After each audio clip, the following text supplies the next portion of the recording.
When I first started reloading, I would deprime and resize at the same time on my press. It made good sense to me because I do two functions at the same time with one pull of the lever. But after I was done reloading, I'd noticed my press had a lot of crud on it. I was thinking, why does it have crud on it when I'd cleaned my cases beforehand? They should be clean. Then I realized that stuff is coming out of the flash hole. So then I changed my reloading process. I started depriming first, then cleaning the cases, then reloading.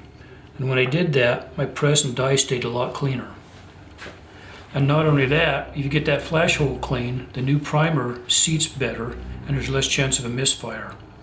Now I've just lined up 10 cases here, and I'm going to deprime all 10 of them so you can see. I've got 45, 38, 223s, and all these cases have been cleaned prior. They've been tumbled for an hour. So anything that comes out of these is coming out of the flash hole. Now using the Harvey Deprimer, it really works the best if it's held horizontally. And if you hold it open like this here, the depriming pin here, you can use it almost like a sight on a rifle. If you take your first case and you put it on, and if it's crooked like this, you know it's not going to get in a flash hole. Even down here like this, you can see it's kind of crooked. But if you do it just right, if you line it up, then you know it's in the flash hole and you can feel it go in the flash hole. Then let gravity do its work. Just rotate it and it's centered in the back of the deprimer. And I think you can probably see the primer is in a slot. It's ready to be pushed out by the squeezing the lever. Now with a little bit of pressure on this lever, I can rotate this any way I want to, upside down, whatever, it doesn't matter. And normally when I deprime, I have a tub like this, and I will squeeze the lever and the primer and all the crud goes inside there.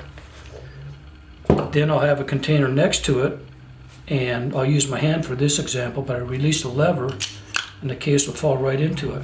And you can sort as you deprime, so then you're ready to clean. Now to start over again, I'll take a case and I'm going to do it on this paper towel so you can see what's coming out of the flash hole instead of into the tub. It's off the screen there. If I turn it upside down like this and squeeze, it comes out. I'll set this one over here. I'll do another 2, 2, 3.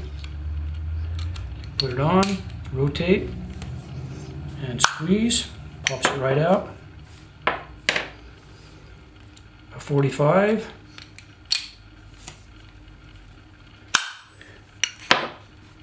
How about a 38?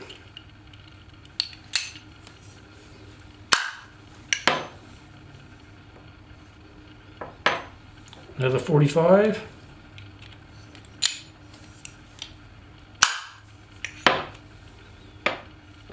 $38 again.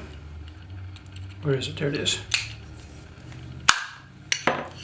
And that's when I use a tub, so these things don't run around like that. Another 45.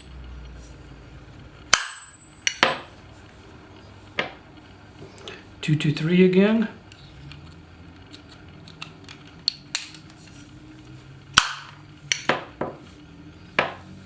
$45.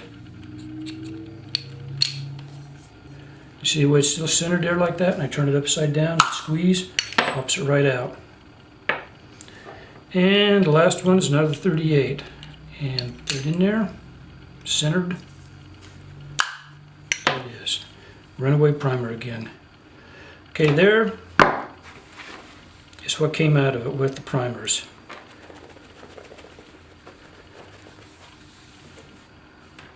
I think the primer ran away from here somewhere, but you can see what came out of these flash holes. And if I take the primers out,